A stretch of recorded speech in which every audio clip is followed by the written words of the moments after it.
vertical. Hey guys, Bernardo Faria here, and here today with Rodrigo Artilheiro. We are doing some training here. It's 9:30 p.m. What time is it right now, Sean? 9:54. 9:54, close to 10 p.m. Here we are here on the mat studying some jiu-jitsu. Rodrigo is from Brazil and he's living in Atlanta, and he's like a judo black belt. He made it to the Olympics in Brazil. He ended up not competing in the Olympics, but he got qualified. And he's a master jiu-jitsu world champ. He's jiu-jitsu world champion in the masters division. He competed in the ADCC 2 or 3 times.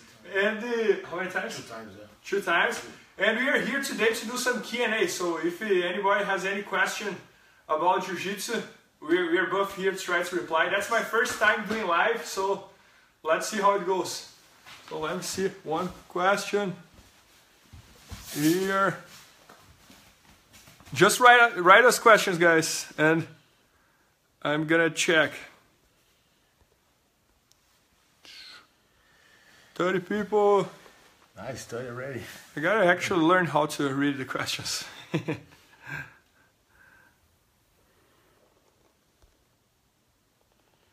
Okay, Fabinho.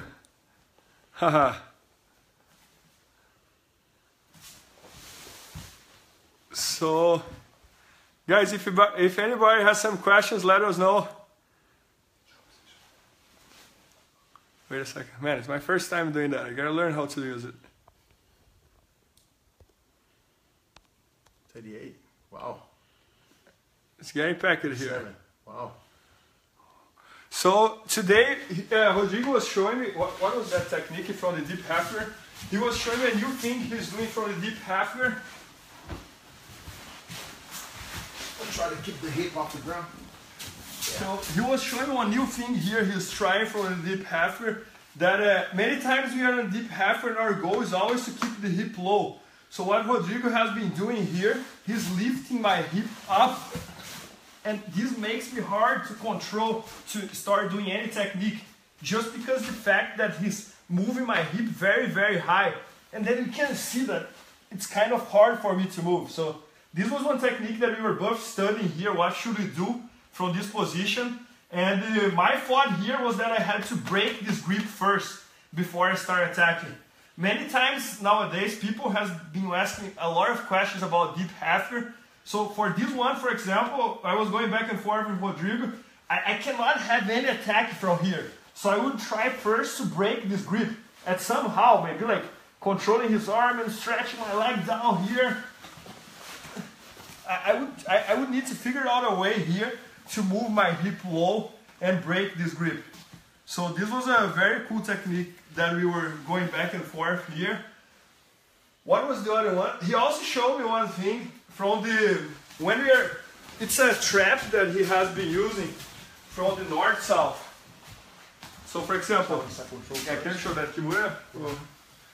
So I'm here. Let's imagine like I'm on someone's side control. Many times we stay with this posture, right? We control the hip and we control the arm. So one thing that he showed me here that I really like, it's a trap when you go to north-south. So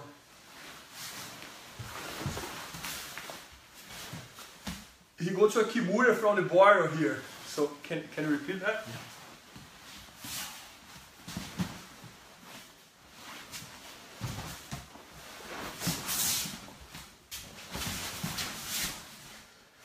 And he goes for the kimura, right? So I was in the side control. I started going to north-south, and he hit the kimura from there. So was a cool one. Can I try? Yeah, sure.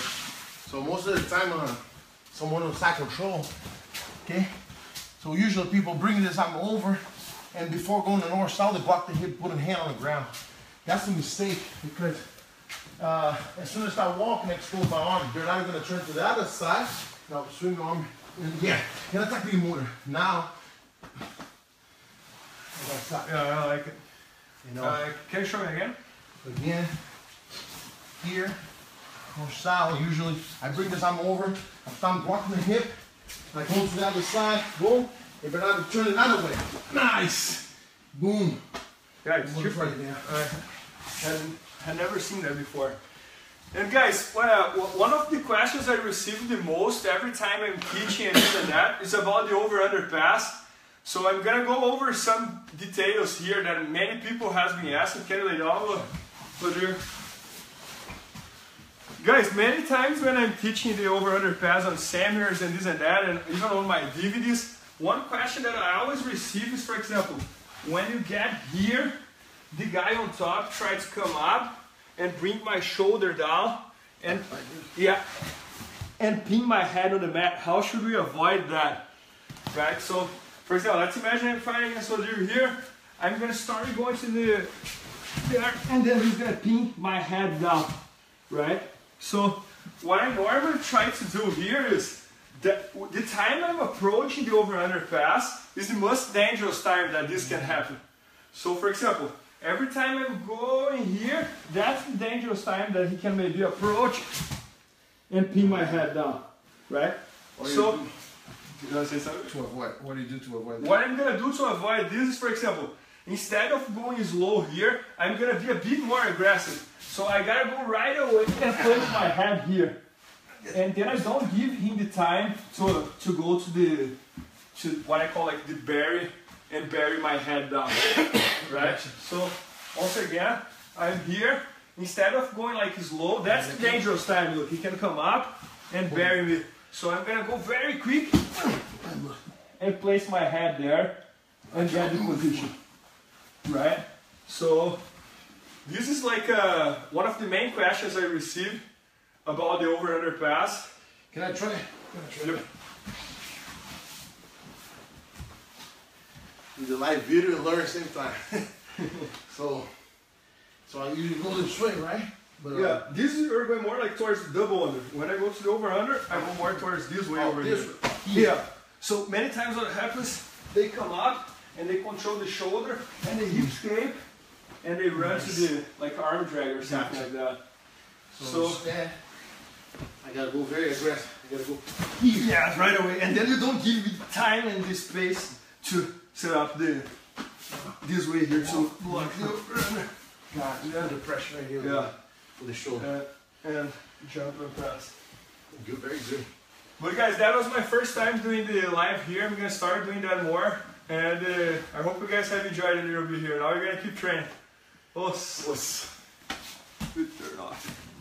Very good.